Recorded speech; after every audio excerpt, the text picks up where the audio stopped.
कई बार ऐसा होता है ना कि कुछ चीज़ें आपको हर्ट कर रही हो एक पर्सन से, एंड आप बहुत ट्राई करते हो उस पर्सन को ये समझाने की कि वो चीज़ें आपको हर्ट कर रही हैं, वो एक फ़नी चीज़ नहीं है, बट वो फिर भी उसी चीज़ को रिपीट करते हैं ये जानते हुए भी कि वो चीज़ आपको हर्ट करती है।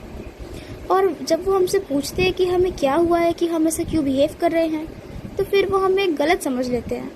तो इसी भी मैंने एक कविता लिखी है। मैंने लिखा है, वो पूछते हैं कि क्या होता है मुझे, कि क्यों नहीं कह पाती कुछ मैं उन्हें, अब कैसे बताऊँ उन्हें कि क्या होता है मुझे तो खुद भी नहीं पता कि क्यों होता है मुझे।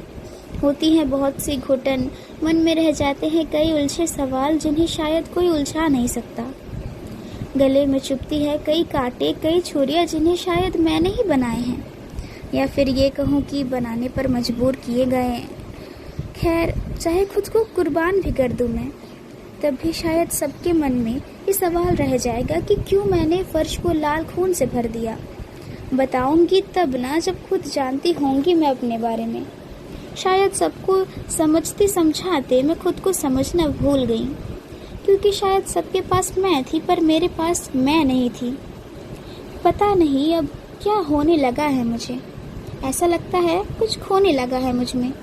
पता नहीं अब कोई संभाल पाएगा या नहीं मुझे, क्योंकि अब जो भरोसा उठ गया है इन दुनिया वालों से मुझे, वो तोड़ते रहे मेरी उम्मीदों को, और मैं माफ़ करती गई उन्हें।